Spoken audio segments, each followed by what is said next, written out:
We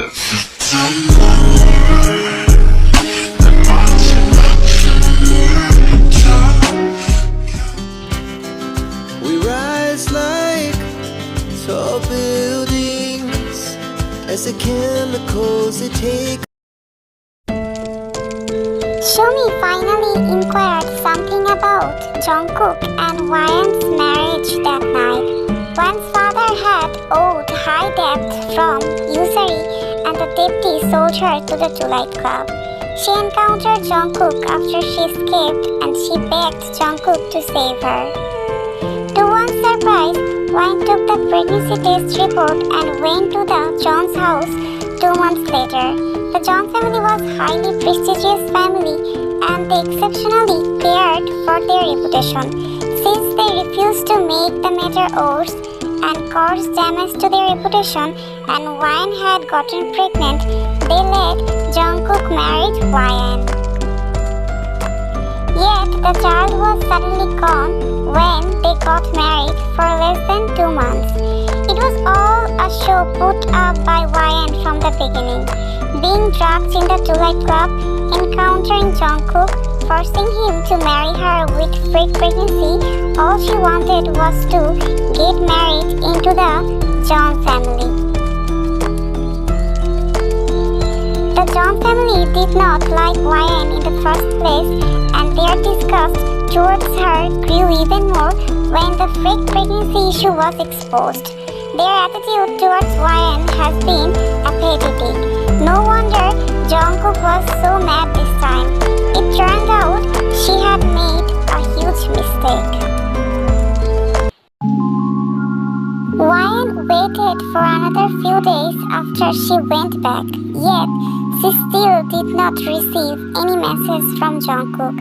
Their encounter at the Juliet Club that day enabled her to have sufficient reason to suspect that the reason Jungkook delayed their divorce was to completely disgust her, keeping on reminding her he had cheated on her wherever she went. That was to take revenge of what she had done to him back then.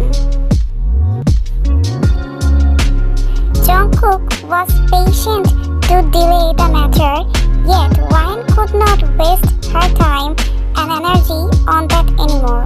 What she thought beforehand was to make plans after she had gone through all the divorce formalities.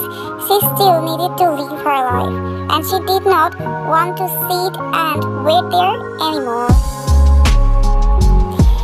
Jessie stopped eating the chips in her hand when she heard that Hwayeon wanted to find a job and she became energetic. Jessie, come to our magazine. Our magazine coincidentally wants to hire a designer to make our own brand recently. Hwayeon frowned when she heard that. Am I capable? I have not created anything for 3 years. Jessie, of course you can, honey. Just try. You have nothing to lose. Hwayeon was persuaded and she nodded, okay. Jessie was a person of action and she took Hwayeon's work from 3 years ago to the chief editor's office the next day. After looking through them, Stanford's eyes fell onto the signature on the work and asked at length, Promise is your friend?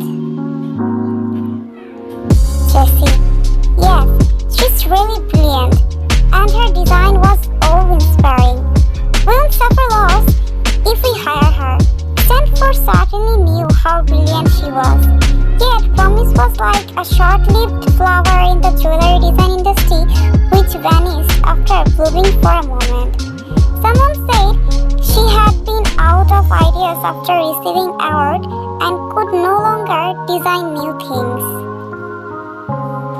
Others said rich men had laid eyes on her and she had secretly gotten married and had children.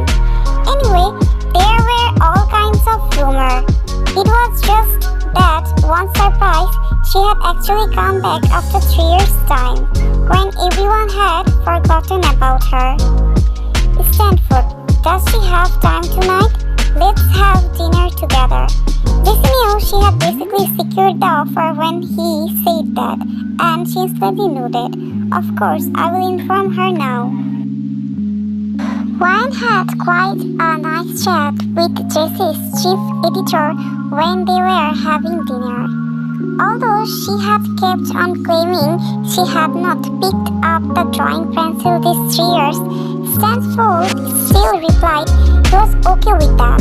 He only wanted her to make a draft of a product according to a specific style within that week.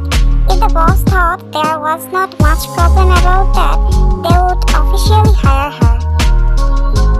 The time was already a bit late when they finished their meal. Stanford, it's not easy to call for cab in this area. You two girls are not safe by yourselves. I will send both of you home. Jessie, great. I will go to the washroom first. Ryan, I'll go with you. Jessie, please wait for us for a while, sir. We will be right back. Stanford, no worries. Take your time. As Ryan and Jessie finished washing up, Shomi showed up before them. Shomi, what a pathetic follower. Ryan jerked a paper towel and wiped her hands dry. They say if you want to get B, you don't have to beat the bush. Shomi, you? Shomi knew she was no match for Ryan since last time, and as there were 2 people against her this time, she would have no hope to win no matter how. Jessie, what? Do you need me to call others to come over to see how a mistress should behave? Shomi, Ryan, aren't you being shameless enough? Could you possibly not have any clue on what trick you have used to get married into the John family? Here you are accusing me as the mistress. You don't seem to any better than me. Why do you really think you could eliminate your deed after you have successfully married Jungkook? Jessie wanted to retort, but Ryan snatched her wrist and stared at Somi. Did Jungkook tell you that? Yes, he said a woman like you has really disgusted him, and he said the thing he regrets the most in his life was to encounter you in the Twilight Club. He also...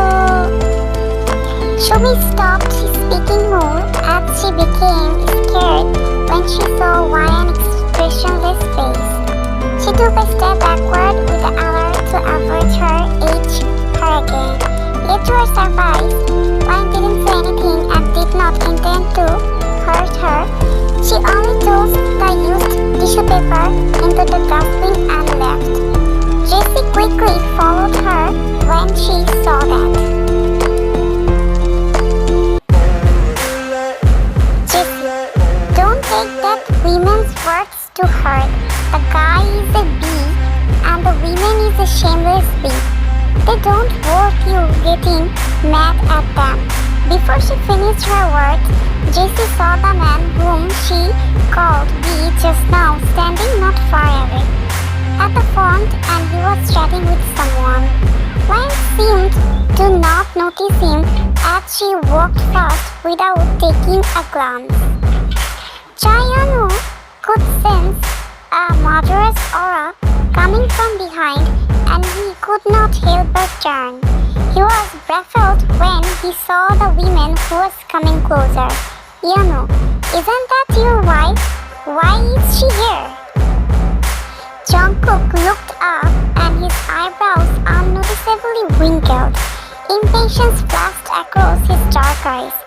Ryan had followed him there, and she said she only wanted to divorce.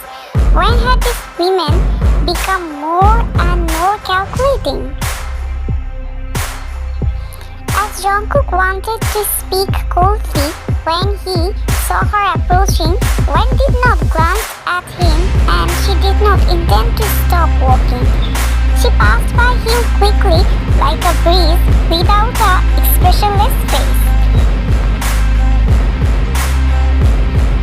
Jessie was following closely behind her, on the other hand stopped for a moment beside him. She opened her mouth and looked like she wanted to scold him, but thinking that the timing was not right, she ran behind Ryan. Jayanu, who had witnessed the whole process, let out an awkward chuckle to resolve the embarrassment. Yanu, have I mistaken her for someone else? Jungkook disliked his wife, or you could say that he hated her. Everyone who worked in the same industry knew about that. Jungkook could basically not take Ryan out under normal days. Yanu only met Ryan twice. The first time was when Jungkook forgot to bring his document. Afraid that it would affect his work, Ryan brought it to the workplace. A trace of disappointment flashed across the docile woman's face when she faced Jungkook's cold eyes.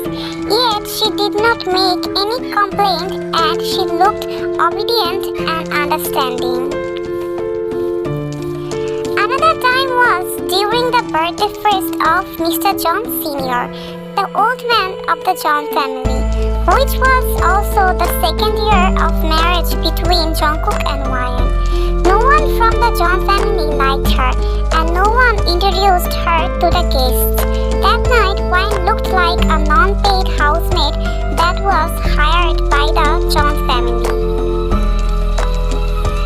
Ryan was completely occupied with work, yet she did not get a single compliment but content look that saw her as a trouble instant. After that, she stayed at the corner all the time, and when she faced those mocking remarks, she did not retort but lowered her head silently, staying further away from them. In Yeon's mind, Jungkook's wife was a weak and enduring married woman that surrendered to one's manipulation, and she would not defend for herself when she was hit or scolded. That aggressive woman who looked like she was going to cheat someone into pee tonight would definitely not be her. Jungkook was still looking at the place where Ryan left and did not utter a word. Yeonu coughed and digressed. Yeonu, I met Stanford at the entrance just now. Jungkook, who? Yeonu, I mean the chief editor of the SG Jewelry magazine. Jungkook, I kind of recall something. The Johns had collaborated with SG Jewelry before, and Jungkook had met their chief editor a few times. Yeonu sighed. Yeonu, Stanford told me he has found Promise, and if nothing goes wrong, she will become the designer of their magazine. I suppose you still remember Miss Promise. Jungkook, no. Why should he remember someone unimportant to him? Yeonu, then I suppose you'd at least remember sponsoring the 7th Emerging Designer competition 3 years ago. Promise won the first place in the contest back then. She initially had the chance to get founded by the Johns and the further study in Paris, but not knowing why, she gave it up. Yeonu, but I heard that she has once sought for the person in charge of the competition and asked whether she could get cash instead of being funded for her study abroad. The person in charge asked you, but you rejected, and we never heard from her since then. She was really a talented designer. What a shame. Jungkook slowly retired his look. It was hard to tell what he was thinking and whether he had listened to his words just now or not. Is that so? I can't recall. As he was on the way of sending them back home, Stanford could clearly sense that Ryan's mood was much worse than when they were having mail. He could not ask her directly, and he glimpsed at Jessie raising his eyebrow. Jessie only shook her head lightly, and she seemed difficult to explain the whole situation. The car was parked downstairs.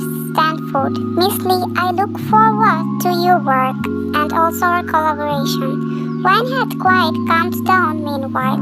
She got back her mind and nodded. Thank you, sir. I will try my best. Stanford smiled.